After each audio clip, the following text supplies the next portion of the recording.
ഹാഷിം റൂമിലേക്ക് കയറി വന്നെങ്കിലും അമീന അവിടെ ഉണ്ടെന്ന ഭാവം പോലും കാണിക്കാതെ അവൻ്റെ ഫോണും എടുത്ത് തിരികെ നടന്നു. അമീനക്കും വല്ലാത്തൊരു വാശി തോന്നിയിരുന്നു. അതുകൊണ്ട് അവളും അങ്ങോട്ട് ചെന്ന് മിണ്ടാൻ പോയില്ല. കുറച്ച് സമയം കഴിഞ്ഞ് അവൾ പതുക്കെ താഴെ അടുക്കളയിലേക്ക് നടന്നു. അവിടെ കണ്ട കാഴ്ച അവളുടെ നെഞ്ച് തകർക്കുന്നതായിരുന്നു. ഹാഷിമും ഉമ്മയും മാളവികയും കൂടി ഒന്നിച്ചു ചേർന്ന് ഭയങ്കര കുക്കിങ്ങിലാണ്. അവർ പഴയ കഥകളും തമാശകളും പറഞ്ഞ് വലിയ സന്തോഷത്തിൽ ചിരിച്ചുല്ലസിക്കുകയാണ്. അമീന അടുക്കളയുടെ പടിവാതിൽക്കൽ എത്തിയതും ഹാഷിമിൻ്റെ മുഖത്ത് ചിരി മാഞ്ഞു.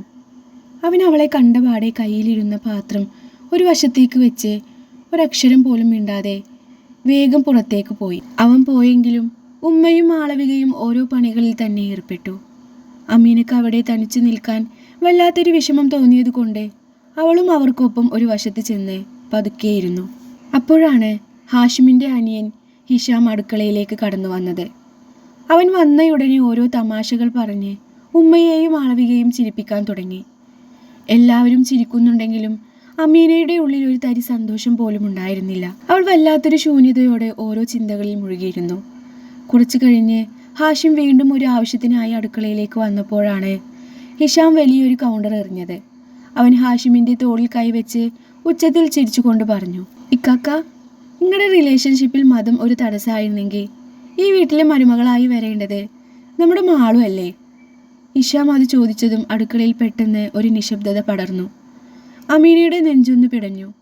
അവൾ വിറക്കുന്ന കണ്ണുകളോടെ ഹാഷിമിൻ്റെ മുഖത്തേക്ക് നോക്കി. ഹാഷിം ഒന്നും മിണ്ടാതെ മുഖത്തൊരു ചിരിയോടെ മാളവികയെ നോക്കി. എന്നിട്ട് പറഞ്ഞു, പിന്നല്ലാതെ ശരിക്കും അങ്ങനെ തന്നെയാകും ഹിഷാമേ. ഞാൻ കാരണമാ മാളു സ്വന്തം വിവാഹം പോലും വേണ്ടെന്ന് വെച്ച് ഇപ്പോഴും ഇങ്ങനെ നടക്കുന്നത്. അമീന കേൾക്കാൻ വേണ്ടി ഹാഷിം അങ്ങനെ പറഞ്ഞു. ഹാഷിം അത് പറഞ്ഞു തീർത്തതും മാളവികയുടെ കണ്ണുകളിൽ പെട്ടെന്ന് കണ്ണീർ നിറഞ്ഞു. പഴയ ഏതോ വലിയ സങ്കടം ഓർമ്മ വന്നതുപോലെ അവൾ മുഖം തിരിച്ച് അവിടെ നിൽക്കാതെ വേഗം പുറത്തേക്ക് നടന്നു. മാളു കരഞ്ഞുകൊണ്ടു പോകുന്നത് കണ്ടതും ഹാഷിമിന് വിഷമമായി. അവൻ മാളു എന്ന് വിളിച്ച് പതുക്കെ അവളുടെ പുറകെ പോയി. അടുക്കളയിൽ ഇപ്പോൾ അമീനയും ഉമ്മയും മാത്രം. തൻ്റെ ഭർത്താവ് മറ്റൊരു പെണ്ണിനെ കുറിച്ച് ഇത്രയും ആഴത്തിൽ സംസാരിക്കുന്നത് കേട്ടപ്പോൾ അമീനയുടെ ഉള്ളം തകർന്നു പോയി. താൻ ഇരിക്കുന്ന ഭാഗം ഇങ്ങനെ തന്നെ അങ്ങ് ഇടിഞ്ഞു താന്നിരുന്നെങ്കിൽ എന്ന് അവൾക്ക് തോന്നിപ്പോയി. ജീവനോടെ ഇരുന്നിട്ടും മരിച്ചതിന് തുല്യമായ അവസ്ഥ. അവൾ പതുക്കെ അവിടെ നിന്നും എഴുന്നേറ്റ് മുകളിലെ റൂമിലേക്ക് പോകാനായി നടന്നു പോകുന്നതിനിടയിൽ സിറ്റൗട്ടിലെ നോക്കിയ അമീന കണ്ടത് മറ്റൊരു കാഴ്ചയാണ്. പുറത്തെ സിറ്റൗട്ടിലെ ബെഞ്ചിൽ ഹാഷിമും മാളവികയും പരസ്പരം കൈകോർത്ത് പിടിച്ച് സങ്കടത്തോടെ ഇരിക്കുന്നു. ആ കാഴ്ച അവളുടെ നെഞ്ചിൽ കനലായി വന്നു വീണു. എങ്കിലും ഒന്നും മിണ്ടാനുള്ള അവകാശം തനിക്കില്ലെന്ന് മനസ്സിലാക്കിയ അമീന ഒരക്ഷരം പോലും മിണ്ടാതെ മുകളിലത്തെ മുറിയിലേക്ക് കയറി. പുറത്ത് സിറ്റൗട്ടിൽ ഹാഷിമിൻ്റെ കൈകളിൽ മുറുകെ പിടിച്ചിരിക്കുമ്പോൾ മാളവികയുടെ മനസ്സ് വല്ലാതെ വിങ്ങുന്നുണ്ടായിരുന്നു. അമീന മുകളിലേക്ക് കയറിപ്പോയത് കണ്ടതും അവൾ ഹാഷിമിൻ്റെ മുഖത്തേക്ക് നോക്കി സങ്കടത്തോടെ പറഞ്ഞു, ഹാഷിം, എനിക്കിത് താങ്ങാൻ കഴിയുന്നില്ലടാ. നമ്മളിങ്ങനെ ചെയ്യാൻ പാടില്ല. നീ അവളെ നേർവഴിക്ക് കൊണ്ടുവരേണ്ടത് ഇങ്ങനെയല്ല. ഒരു ഭാര്യയുടെ മുന്നിൽ വെച്ച് ഭർത്താവ് മറ്റൊരു പെണ്ണിനോട് ഇങ്ങനെയൊക്കെ പെരുമാറുന്നത് ഒരു പെണ്ണിനും താങ്ങാൻ കഴിയില്ലടാ. അവളുടെ മനസ്സിപ്പോൾ കിടന്നുരുകുന്നുണ്ടാകും. മാളവിക അങ്ങനെ പറഞ്ഞതും ഹാഷിമിൻ്റെ കണ്ണുകൾ പെട്ടെന്ന് ചുവന്നു തൊടുത്തു. മാളു, നിനക്ക് അമീനയെ ഓർത്ത് വിഷമം തോന്നുന്നുണ്ടാകും അല്ലേ? പക്ഷേ നീ പറയുന്ന ആ അമീനക്ക് വേറൊരു പെണ്ണിൻ്റെ വിഷമം മനസ്സിലാക്കാൻ കഴിയില്ല. അവൻ ഫസിയോട് അമീന ചെയ്ത ക്രൂരതകൾ മാളുവിന് പറഞ്ഞു കൊടുത്തു.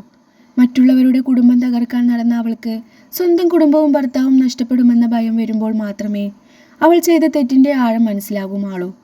അവളെ വേദനിപ്പിക്കാൻ എനിക്ക് ഒട്ടും ഇഷ്ടമുണ്ടായിട്ടല്ല. പക്ഷേ അവൾ നന്നാവാൻ ഈ ഒരു വഴി മാത്രമേ എൻ്റെ മുന്നിലുള്ളൂ. ഇത് ഹാഷിം പറഞ്ഞ് അവസാനിപ്പിക്കുമ്പോൾ അവൻ്റെ മനസ്സ് തളരുന്നുണ്ടായിരുന്നു. ഹാഷിം പറയുന്നത് കേട്ടപ്പോൾ മാളവികയുടെ കണ്ണുകൾ നിറഞ്ഞു. അമീന ചെയ്ത തെറ്റിൻ്റെ ഗൗരവം അവൾക്ക് മനസ്സിലായെങ്കിലും ഈ നാടകം എങ്ങനെ അവസാനിക്കും എന്ന ആശങ്കയോടെ അവൾ ഹാഷിമിനെ നോക്കിയിരുന്നു. അടുത്ത ദിവസം രാവിലെ ഷനൂബ് ജോലിക്ക് പോയ സമയം നോക്കി ഉമ്മ റുക്കിയ ആരോടും പറയാതെ ഫസീലയുടെ വീട്ടിലേക്ക് പോയി. തൻ്റെ മകൻ്റെ തകരുന്ന ജീവിതം എങ്ങനെയെങ്കിലും ഒന്ന് നേരെയാക്കണമെന്നും മരുമകളെ പറഞ്ഞ് മനസ്സിലാക്കി തിരികെ വീട്ടിലേക്ക് വിളിക്കണം എന്നൊരൊറ്റ ചിന്ത മാത്രമേ ആ പാവം ഉമ്മയുടെ മനസ്സിലുണ്ടായിരുന്നുള്ളൂ. അവർ ഫസീലയുടെ വീട്ടിലെത്തുമ്പോൾ അവിടെ അവളുടെ വെല്ലിപ്പയോ ഫായിസോ ഉണ്ടായിരുന്നില്ല.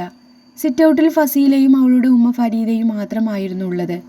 റുക്കിയ ഉമ്മയെ കണ്ടതും ഫസീലയുടെ മുഖം കടുത്തു. ഉമ്മ റുക്കിയ വളരെ എളിമയോടെ അവരുടെ അരികിലേക്ക് ചെന്ന് പറഞ്ഞു, മോളെ ഫസീല, നിനക്ക് അവിടെ എന്തെങ്കിലും വിഷമം ഉണ്ടായിട്ടുണ്ടെങ്കിൽ ഈ ഉമ്മ നിന്നോട് ക്ഷമ ചോദിക്കാണ്. എൻ്റെ മോൻ്റെ സങ്കടം എനിക്ക് കണ്ടു നിൽക്കാൻ വയ്യാനിട്ടാ. നീ പിണക്കമൊക്കെ മാറി ഞങ്ങളോടൊപ്പം വീട്ടിലേക്ക് തിരിച്ചു വരണം മോളെ. എന്നാൽ റുക്കിയുമ്മയുടെ ആ വിനയം കണ്ടപ്പോൾ ഫസീലക്കും ഉമ്മ ഫരീദക്കും ഭയങ്കര അഹങ്കാരമാണ് വന്നത്. ഫരീദ കസേരയിൽ നിന്ന് എഴുന്നേറ്റ് റുക്കിയുടെ നേരെ വിരൽ ചൂണ്ടി പറഞ്ഞു, എന്താടി, നിന്റെയൊക്കെ ആ ദാരിദ്ര്യം പിടിച്ച വീട്ടിലേക്ക് എൻ്റെ മോളെ വീണ്ടും വിടാനോ? അവിടുത്തെ വേലക്കാരി പണിയെടുപ്പിക്കാനല്ല ഞാൻ എൻ്റെ മോളെ വളർത്തിയത്. ഇറങ്ങിപ്പോടി ഇവിടുന്ന്. ഫസീലയും ഒട്ടും കുറഞ്ഞില്ല. അവൾ റുക്കിയ ഉമ്മയെ പിടിച്ച് പുറത്തേക്ക് തള്ളി പറഞ്ഞു, നിങ്ങളുടെ മകനെ എന്നെ വേണമെന്നുണ്ടെങ്കിൽ വന്നു നല്ലൊരു ലക്ഷറി വീട് എടുക്കട്ടെ, എന്നിട്ട് എന്നെ കൂട്ടിക്കൊണ്ടു പോകട്ടെ. അല്ലാതെ നിങ്ങളുടെ ആ മകൻ്റെ കൂടെ ജീവിക്കാൻ എന്നെ കിട്ടില്ല. മര്യാദയ്ക്ക് ഇവിടുന്ന് ഇറങ്ങിപ്പോയിക്കോണം. അവർ രണ്ടുപേരും ചേർന്ന് റുക്കി ഉമ്മയെ വല്ലാതെ അപമാനിച്ച് മുറ്റത്തേക്ക് ഇറക്കി വിട്ടു. ആ പാവം ഉമ്മ കണ്ണു തുടച്ചുകൊണ്ട് കരഞ്ഞ് അവിടെ നിന്നും ഇറങ്ങി തിരിഞ്ഞതേയുള്ളൂ. എന്നാൽ ആ സമയത്താണ് ഒട്ടും പ്രതീക്ഷിക്കാത്ത തരത്തിൽ ഷനൂബിൻ്റെ ബൈക്ക് ആ മുറ്റത്തേക്ക് വന്നു നിന്നത്. വണ്ടിയിൽ നിന്നിറങ്ങിയ ഷനൂബ് കണ്ടത് തൻ്റെ ഉമ്മ കരയുന്നതും ഫസീലയും ഉമ്മയും ചേർന്ന് ഉമ്മയെ ആക്ഷേപിക്കുന്നതുമാണ്. തൻ്റെ ജീവനായ ഉമ്മയുടെ കണ്ണീര് കണ്ടതും ഷനൂബിൻ്റെ കൺട്രോൾ പൂർണ്ണമായി പോയി. അവൻ കലിത്തുള്ളി സിറ്റൗട്ടിലേക്ക് ഓടിക്കയറി ഫസീലയ്ക്ക് നേരെ തിരിഞ്ഞു. ഡി എന്നുറക്കെ അലറിക്കൊണ്ട് അവൻ അവളെ തല്ലാനായി കൈയോങ്ങി. പക്ഷേ അടി വീഴുന്നതിനു മുൻപ് പുറകിൽ നിന്നും റുക്കിയമ്മ ഓടി വന്ന് ഷനൂബിൻ്റെ കയ്യിൽ പിടിച്ച് തടഞ്ഞു. വേണ്ട മോനെ, വേണ്ട, നമുക്ക് പോകാം. ഷനൂബിൻ്റെ ശരീരം ദേഷ്യം കൊണ്ട് വിറക്കുന്നുണ്ടായിരുന്നു. അവൻ കൈ താഴ്ത്തി കടിച്ചമർത്തിയ ദേഷ്യത്തോടെ ഫസീലയുടെ മുഖത്തേക്ക് നോക്കി അട്ടഹസിച്ചു. ഫസീല, നിന്നെ ഞാൻ ഇവിടുന്ന് എൻ്റെ വീട്ടിലേക്ക് തിരികെ കൂട്ടിക്കൊണ്ടു പോകാൻ വേണ്ടിയാണ് ഞാൻ ഇങ്ങോട്ട് വന്നത്. പക്ഷേ നിന്റെ ഈ അഹങ്കാരം കൊണ്ട് ഈ നിമിഷം ഇപ്പോൾ ഞാൻ ഒരു കാര്യം തീരുമാനിച്ചു. നിന്നെ ഇനി എൻ്റെ ജീവിതത്തിൽ എനിക്ക് വേണ്ട. നിന്നെ ഞാൻ എൻ്റെ ജീവിതത്തിൽ നിന്നും എന്നേക്കുമായി ഒഴിവാക്കുന്നു. അത്രയും പറഞ്ഞ് ഷനൂബ് തൻ്റെ ഉമ്മയുടെ കൈ പിടിച്ച് ഒട്ടും തിരിഞ്ഞു നോക്കാതെ വണ്ടിക്കരികിലേക്ക് നടന്നു. അവരെ വണ്ടിയിലിരുത്തി അവർ നേരെ പോയത് അവൻ്റെ ഒരു വക്കീൽ സുഹൃത്തിൻ്റെ അടുത്തേക്കാണ്. അവിടെ ചെന്ന് കാര്യങ്ങളെല്ലാം സംസാരിച്ച് ഫസീലയെ നിയമപരമായി ഡിവോഴ്സ് ചെയ്യാനുള്ള പേപ്പർ വർക്കുകൾ അവൻ ഇപ്പോൾ തന്നെ തുടങ്ങാൻ ഏൽപ്പിച്ചു. ഷനൂബ് ഉമ്മയെയും കൂട്ടി ബൈക്ക് ഓടിച്ചു പോകുന്നത് നോക്കി ഫസീല മുഖം ചുളിച്ചുകൊണ്ട് പതുക്കെ പുച്ഛിച്ച് ചിരിച്ചു. അവൾ ഉമ്മയെ നോക്കി പറഞ്ഞു, മാരണം, സ്വന്തമായിട്ട് അങ്ങ് ഒഴിഞ്ഞു പോയല്ലോ. ഇനി നരകത്തിലേക്ക് തിരിച്ചു പോകേണ്ടി വരില്ലല്ലോ ഉമ്മ. അതൊരു ഭാഗ്യമായി. ഷനൂബിൻ്റെ കയ്യിൽ നിന്നും രക്ഷപ്പെട്ടല്ലോ എന്ന ആശ്വാസത്തിൽ ഫസീലയും ഉമ്മയും ഫരീദയും ഉറക്കെ ചിരിച്ചുകൊണ്ട് അഹങ്കാരത്തോടെ വീടിനകത്തേക്ക് കയറിപ്പോയി. ഹോസ്പിറ്റലിൽ അഫ്സൽ ഇപ്പോൾ പൂർണ്ണമായും സുഖം പ്രാപിച്ചു.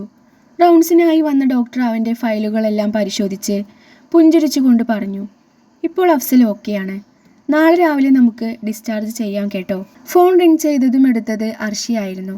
ഫസിയുടെ ശ്വാസത്തിൻ്റെ വേഗതയും സന്തോഷവും അറിഞ്ഞതും അർഷി കുസൃതിയോടെ ചോദിച്ചു, എന്താടി, നീ ഇത്ര വലിയ സന്തോഷത്തിലാണല്ലോ?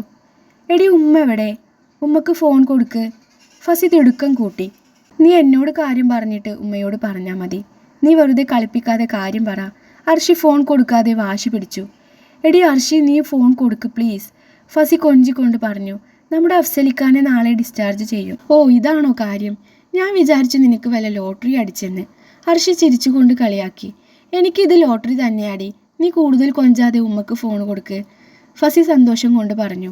ഓ, ഇപ്പം നിനക്ക് എന്നെയൊന്നും പറ്റിയില്ലല്ലോ, അർഷി ഒന്ന് പരിഭവിച്ചു. കൂടെ അവളുടെ മനസ്സിലൊരു ആലോചന കൂടി വന്നു. അപ്പോൾ ഇനി നാളെ തൊട്ട് എനിക്ക് വീണ്ടും കോളേജിൽ പോകേണ്ടി വരുമല്ലോ. ആർക്കും ഒരു സങ്കടമില്ല, എനിക്ക് മാത്രം സങ്കടം. അർഷിയുടെ കയ്യിലൊരു പിച്ചു കൊടുത്ത് ഉമ്മ ആ ഫോൺ വാങ്ങി. എന്നിട്ട് അർഷിയോടായി പറഞ്ഞു, നിനക്ക് കോളേജിൽ പോകാതിരിക്കാൻ മനുഷ്യൻ നേരാത്ത നേർച്ചകളില്ലടി എൻ്റെ കുട്ടീനെ ഒന്ന് കിട്ടാൻ. അർഷി ഒരു കള്ളച്ചിരിയോടെ മുഖം തിരിച്ച് റൂമിലേക്ക് നടന്നു.